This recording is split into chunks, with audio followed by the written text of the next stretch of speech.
ជំរាបសួរបងប្អូនខ្មែរខ្ញុំមានដំណឹងពីភ្លើងឆេះ building នៅទីក្រុងហុងកុងអូខេខ្ញុំទើបតែបានព័ត៌មានថ្មីនេះទេហើយព័ត៌មាននេះក៏ជាព័ត៌មានដែលកទឹមយកមកចែកចាយថ្មីនេះទេនៅក្នុង1ម៉ោងនេះទេអូខេក្នុង1ម៉ោងនេះអានេះជាព័ត៌មានថ្មីមនុស្សដែលស្លាប់ដែលបាត់បង់ជីវិតនៅអាគារដែលឆេះហ្នឹងឡើងទៅដល់65នាក់បាទ65នាក់ហើយមាន279នាក់មិនទាន់រកឃើញទេអូខេមិនដឹងទៅណាទេអូខេ building ឆេះហ្នឹងគឺឆេះ24ម៉ោងហើយបងប្អូនឆេះតាំងពីម្សិលមិញម្ល៉េះហើយពួក firefighters ហ្នឹងអ្នកដែលផលិតអគ្គិភ័យហ្នឹងគេព្យាយាមផលិតតាំងពីម្សិលមិញនោះហើយចាប់ដើមមុនដំបូងហ្នឹងចាប់ដើមតែ building មួយទេអូខេហើយក៏ building មិនដឹងយ៉ាងម៉េចទេក៏វាឆេះទៅ building មួយទៀតវាឆេះបន្តគ្នារហូតអូខេឡើងទៅ building 4 5 6 7ហើយឥឡូវហ្នឹងបើនិយាយតាមប្លុកវិញគេមានប្លុកវាអញ្ចឹងទៅវាឆ្លងពី building មួយទៅ building មួយឆ្លងទៅដល់7ប្លុក7ផ្លូវបាទ7ផ្លូវម្លោះឆ្ងាយដែរខ្ញុំមិនដឹងថាហេតុអីក៏ building អាចឆេះឆ្លងគ្នាដល់7ប្លុកខ្ញុំក៏ដឹងទេអានេះគឺថាស្ដាប់ទៅដូច strange ដូចថាវាមិនធម្មតាទេ building គឺជាថ្មអូខេទោះបីអ្នកដែលជួសជុលហ្នឹងពួកក្រុមហ៊ុន renovation មានន័យថា building ជា building ចាស់ហើយ building ហ្នឹងកម្ពស់វាខ្ទង់31ជាន់31ជាន់វាខ្ពស់ដែរហើយ building ចាស់ម្ល៉េះហើយក្រុមហ៊ុនហ្នឹងក្រុមហ៊ុន renovation ដែលគឺជួសជុល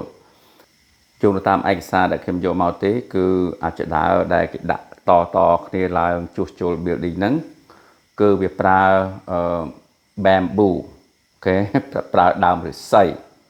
ហើយដើមឫស្សីបងប្អូនដឹងហើយវាអាចឆេះបានហើយមួយទៀតគេរកឃើញគេប្រើ styrofoam អា styrofoam ហ្នឹងដូចជាស្នោអូខេស្នោហ្នឹងគេយកដាក់នៅលើបង្អួច building ហ្នឹងបង្អួចអាគារហ្នឹងគេដាក់យកស្នោនោះដាក់នៅលើបង្អួចអាហ្នឹងគេរកឃើញស្នោនោះដែរ styrofoam ហើយមួយទៀតអ្នកដែលនៅក្នុង building ហ្នឹងមុននឹង building នឹងឆេះគេបានឃើញមានអ្នកជក់បារីអ្នកធ្វើការនៅហ្នឹងណាអង្គុយនៅលើហ្នឹងហើយជក់បារីហើយមានអ្នកផ្សេងទៀតក៏គេយកមកនិយាយដូចគ្នាដែរគេក្លិនផ្សែងបារីមុននឹងអាគារនឹងឆេះណាហើយឆ្នាំមុនក៏អញ្ចឹងដែរព្រោះអាគារនេះគេចាប់ដើមគេថាគេធ្វើ renovation គេធ្វើយូរហើយដោយសារវាអត់ទាន់ហើយអ្នករស់នៅហ្នឹងក៏គេនិយាយទៀតដែរឆ្នាំមុនមានអ្នកអង្គុយនៅលើអាចដើរដែលគេសង់នៅគៀនអាគារហ្នឹងគេឃើញគាត់ជក់បារីដែរហើយអ្នកនៅក្នុង building ហ្នឹងក៏បើកប្រអួចដល់បើកប្រអួចទៅអាអ្នកជក់បារីនៅក្រៅហ្នឹងក៏វាមិនដឹងយ៉ាងម៉េចវាបោះបារីហ្នឹងចូលទៅក្នុងអាគាររបស់គាត់ហ្នឹងហើយក៏ធ្វើឲ្យភួយគាត់ឆេះភួយគាត់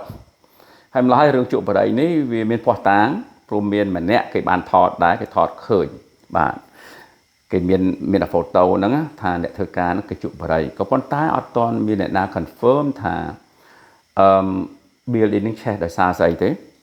ហើយក៏អត់មានអ្នកណាទាន់ confirm ថាឆេះហ្នឹងដោយសារអាចដើរប្រើ bamboo ប្រើឫស្សីអត់ទាន់មានអ្នកណា confirm ទេអានេះគ្រាន់តែគេថាមានការសង្ស័យតែប៉ុណ្្នឹងទេហើយភ្លើងនេះឆេះវា24ម៉ោងហើយឥឡូវហ្នឹងគេនៅតែព្យាយាមផលិតអញ្ចឹងគេចិត្តរលត់ដែរបាទហើយ279នាក់បាត់ខ្លួនហើយ building ហ្នឹងមានមនុស្សនៅក្នុង building ហ្នឹងប្រហែល building ហ្នឹងខ្ទង់4500នាក់បងប្អូន4500នាក់ច្រើនណាស់បាទហើយគេសង្ស័យថាសម្ភារៈដែលគេយកទៅជួសជុល building ហ្នឹងគឺវាអត់ compliance មានន័យថាគេអត់ថាវាអត់ត្រូវច្បាប់អូខេព្រោះរបស់ខ្លះវាអាចឆេះវាអាចឆាបឆេះបានម្ល៉េះហើយអានេះគាត់គេយកមកនិយាយទេតែអត់មាន confirm ស្អីទេណាហើយគេឆ្ងល់ដែរហេតុអីក៏ប្រឆាបពី building មួយទៅ building មួយហើយ building នេះ building ថ្មតែអញ្ចឹងម្ល៉េះហើយវាចម្លែកអញ្ចឹងដែរបាទហើយម្ល៉េះហើយអានេះគ្រាន់តែជាការចែកចាយដល់បងប្អូនថា ភ្លើងឆេះនៅទីក្រុងហុងកុងនេះឆេះសាហាវមែនទែន7 building បងប្អូន7 block គ្នា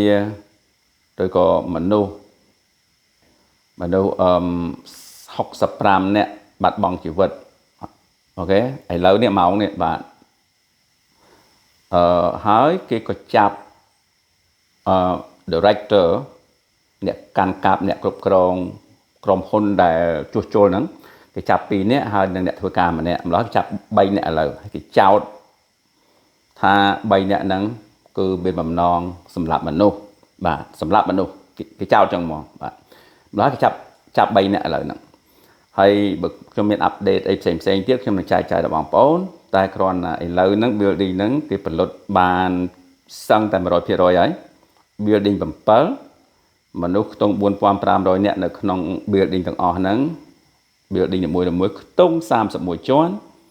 អូខេហើយ279នាក់បាត់ខ្លួនរកមិនទាន់ឃើញទេបាទហើយម្ល៉េះហើយគ្រាន់តែចង់ចែកចាយដល់បងប្អូនប៉ុណ្ណឹងទេណាអូខេសំណាងល្អទាំងអស់គ្នា